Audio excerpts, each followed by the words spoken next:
네, 안녕하세요. 이음학원 국어 김현동입니다. 오늘은 2021학년도 예비 고2 학생들 국어 공부 관련해서 간략하게 안내 말씀드리겠습니다. 국어는 크게 세 파트로 이루어져 있습니다.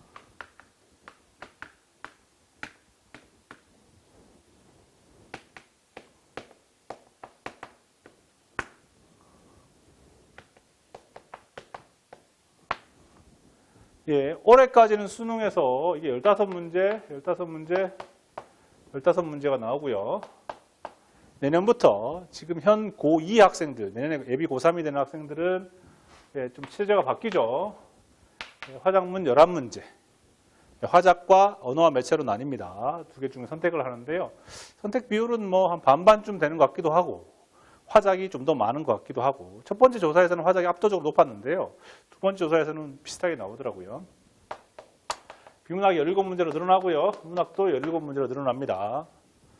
자, 그러면 지금 무엇을 해야 되느냐? 고2이기 때문에요. 좀 장기 레이스입니다. 이게 당장 내신 공부는 짧게 공부를 해야 되지만 수능 때까지 내다보면 장기 레이스입니다. 그래서 좀 어느 중요한데 하나에 치중하기보다는 전체적으로 밸런스 있게 공부하는 게 중요한데요. 그러기 위해서 지금 가장 아이들이 못하는 영역이 어디냐? 이겁니다, 이거. 고2 학생들이 가장 못하는 게 바로 비문학입니다. 이건 뭐 제가 모든 고2 학생들을 다 만나보고 나서 내린 결론은 아니고요. 고3 학생들이 어떻게 공부하느냐, 그리고 재수생들이 무엇을 가장 힘들어하느냐를 보고 내린 결론입니다. 수많은 학생들이 이거 산술적으로는 3분의 1씩이니까 25분 이렇게 풀어야 되거든요. 근데 그렇게 풀지 않습니다. 대부분의 학생들이요, 화작문 이거 20분 만에 풀고요. 이거 40분 이상 걸리고요. 문학도 이거 20분 이내로 풉니다.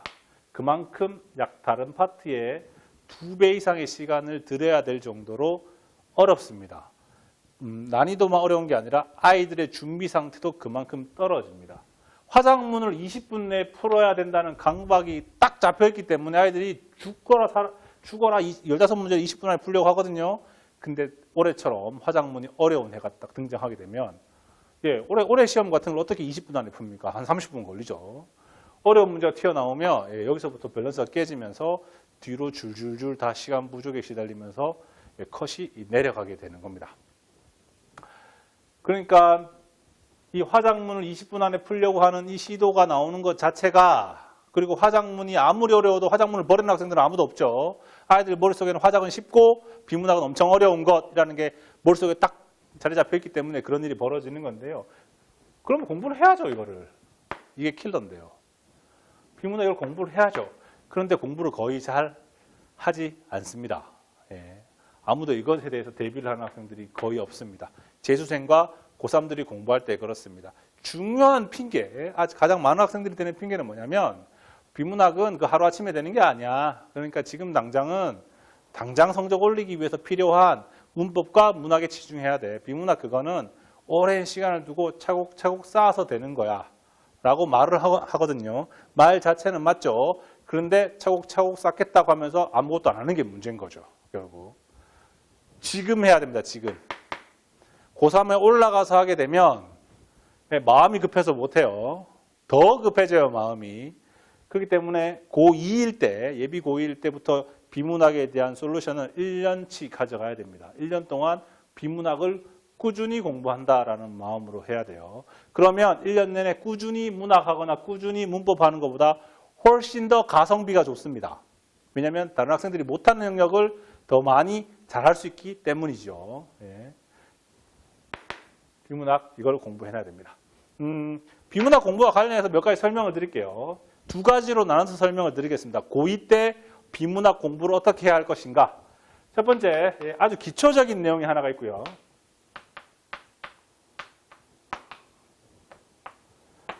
두 번째는 제시문별 특성에 관한 것들이 하나가 있습니다.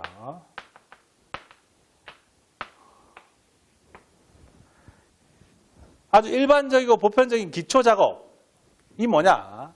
수많은 학생들이 해야지 하면서 안 하는 그게 뭐냐? 어떤 제시문을 보면 그 제시문에 가장 핵심적인 메시지를 찾아내는 겁니다. 이거는 이해하는 것과는 관련이 없어요. 됐나요? 이해하는 것과는 관련이 없고 이 내용을 이 문단에서 이런 예시 저런 예시를 통해서 글쓴이가 하려고 하는 최종적인 메시지가 무엇인지를 찾아내는 거예요. 그거 이름이 중심 문장입니다. 중심 문장. 즉 왜 이걸 훈련시키냐면요. 실제로 아이들이 문제를 풀 때 이게 중요한지 저게 중요한지 생각할 틈도 없고요. 생각을 해본 적도 없습니다. 그런 훈련을 받아본 적이 없기 때문에 이것도 중요하고 저것도 중요하고 모든 문장을 다 끌어안고 문제를 풀러갑니다. 문제가 풀리겠어요. 그래가지고 안 풀리죠. 그럼 어떻게 하나요? 돌아옵니다. 다 다시 읽어야 돼요. 다시 돌아갑니다. 선택지 하나가 해결이 안 되잖아요. 다시 돌아갑니다. 왔다 갔다 시간을 많이 낭비하게 되죠. 그러니까 시간이 다른 것들의 2배 이상 필요하게 되는 겁니다. 이걸 막아야 됩니다. 쌤 저는 안 돌아갈게요. 한번 읽고 바로 문제를 풀게요. 안 됩니다. 그건 틀리겠다는 거죠. 그렇게 하면 안 되고 제시문을 읽고 합리적인 내용을 탁탁탁 찾아낸 다음에 그걸 가지고 문제를 풀 수 있어야겠죠. 요 훈련, 어떻게 해서 중심 문장을 찾아내는 것인가에 관한 훈련은 최소한 지금 해야 됩니다. 고3 올라가서 하는 게 아니고요. 지금 해놔야 고3 첫 번째 주부터 모의고사를 풀 때 제대로 시간을 밸런스해서 풀 수 있는 겁니다. 아니면 이렇게 문제 풀게 됩니다. 이렇게 문제 풀게 되고요. 이거 안 하면 1년 내내 이렇게 풀다가 수능장에서도 이렇게 하게 돼요. 그러다가 화자가 어렵게 나오면 시험이 깨져버리게 되는 겁니다. 지금부터 비문학 제시문 읽는 훈련을 해야만 합니다. 수업 시간에는 제가 이걸 어떻게 찾을 것인지를 중심으로 말을 하고요. 숙제는 뭐냐? 이걸 아이들 스스로가 찾아보는 겁니다. 하루에 한 3개씩 할까요? 제시문 3개씩. 한 제시문에 보통 단락이 5개에서 6개 나오거든요.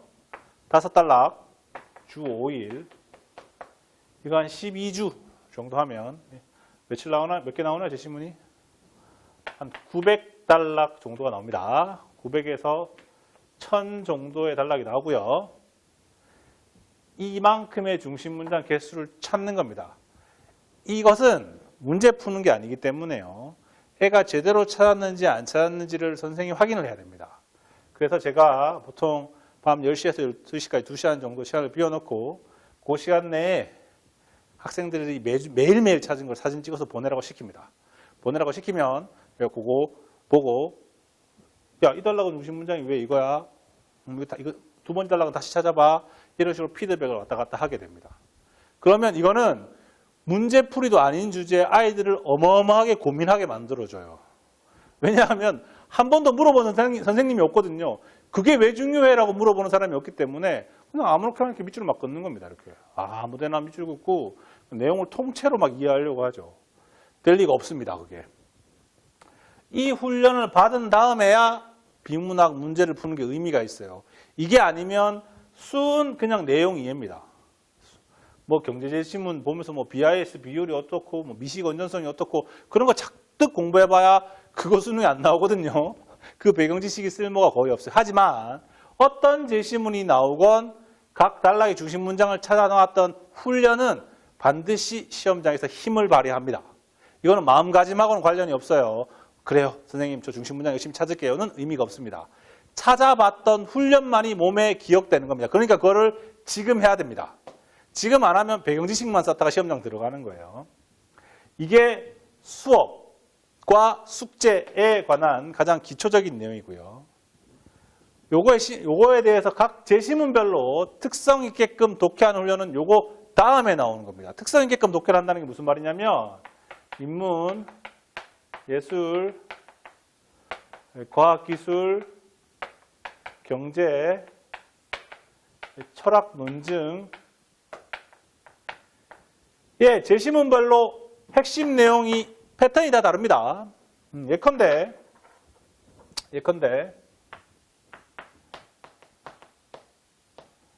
갑돌이가 죽었어.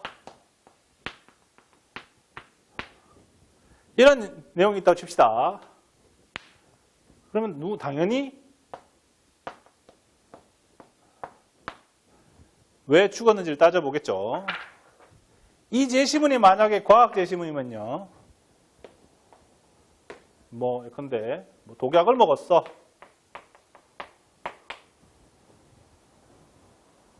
갑돌이가 왜 죽었지? 독약을 먹었어. 과학 제시문이면 그렇게 합니다. 이게 만약에 예술 제시문이거나 인문 제시문이면 갑돌이가 왜 죽었지? 친구를 구하기 위해 죽었어. 갑돌이가 왜 죽었지? 모든 사람은 죽는데 갑돌이는 사람이고 따라서 갑돌이는 죽지. 사람이니까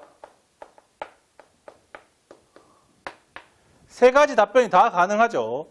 따라서 왜 그렇게 되는지를 생각하면서 읽어봐 라고 하는 거는 우리가 일상적으로 아이들이 독서를 하는 데는 도움을 주는 말일지 모르겠으나 수능 국어에서 비문학 독해에서는 그렇게 쓸모있는 말이 아닙니다. 구체적으로 아이들에게 어떻게 가르쳐 줘야 되냐면 과학 경제 제시문에서는 독약을 먹어서 죽어서 이런 걸 보고 뭐라 부르냐면 원인이라고 부릅니다. 인과관계를 중심으로 읽게끔 시켜야 되는 겁니다. 이런 걸 보고 친구를 구하기 위해서 이런 걸 보고 뭐라 부르냐면 목적이라고 부릅니다. 예술이나 인문제시문에서는 수단, 목적을 중심으로 읽게끔 가르쳐야 됩니다. 이런 걸 보고 뭐라 부르냐면 이건 전제라고 부릅니다. 철학과 논중 제시문에는 전제와 결론 중심으로 제시문을 읽게끔 시켜야 됩니다. 어렵나요? 네. 이게 비문학 독해입니다. 이런 걸 모르고 그냥 아무 제시문이나 꼼꼼하게 읽으면 다 해결된다? 예, 절대 그렇지 않습니다. 그리고 이걸 하기 위해서 가장 기초적인 먼저 사전적으로 해결되어야 될 작업은 이 중심 문장 찾는 겁니다. 그러니 이게 1년짜리 프로젝트입니다. 비문학만. 그러니 이게 국어 전체에서 킬러 문제라고 부를 만한 자격이 있는 겁니다. 그렇기 때문에 모든 매해 수능에서 올해만 화작이 좀 어렵고요. 매해 수능에서 오답률 1등부터 10등까지 꼽으면 그 안에 8문제, 9문제는 언제나 항상 비문학입니다. 그러니 이거 가지고 대학을 가고 못 가고가 결정되는 겁니다. 그래서 고3에 올라가서 할 것이 아니라 고2 때 이거를 장기 프로젝트로 준비해서 진행해야 됩니다. 그리고 이거에 대해서 맛이라도 봐놔야 거기에 뭐가 이런 게 많이 있어. 비문학도 그냥 뭉뚱그려서 비문학이 아니고 각 장르별로 독해법이 다 달라. 그리고 그 장르를 이해하지 않으면 독해를 제대로 할 수가 없어. 그리고 중심 문장 찾기는 그냥 배운다고 되는 게 아니야. 내가 일일이 연습해보고 훈련해보고 선생님한테 확인받고 틀렸다 그러면 고치고 아주 지루하고도 힘든 작업을 거친 뒤에야 이게 되는 거야 라는 걸 알 수 있습니다. 아, 너무 어렵네요. 그럼 이거 안 하고 대학 갈 방법은 없나요? 네, 불가능합니다. 제가 말씀드렸죠. 모든 재수생이 이것 때문에 고생하고 있다고요. 역으로 말하면 이걸 잘하면 재수를 안 하고 있는 겁니다. 네, 이게 예비 고2에서 당장 하게 될 내용이고요. 문학은 충분하지만 여기에 더해서 아주 간략하게 제가 내신이 문학이 나오는 경우가 많기 때문에 근데 고2쯤 되면 외부 작품도 많이 나오고요. 만만한 고1 때 같은 그런 문학이 아니라 보기도 많고 수능틱한 문학이 나옵니다. 그래서 이것도 수능 문학 제시문 중심으로 구조 분석하는 법을 중심으로 수업을 진행할 계획입니다. 문법은 매주 5개씩 개념 테스트를 통해서 저절로 몸에 녹아들게끔 주로 숙제 형태로 개념 테스트가 나가게 될 계획입니다. 네, 여기까지 예비 고2 학생들 이번 겨울방학 때 뭐 공부할 거냐 중심으로 설명드렸습니다. 감사합니다.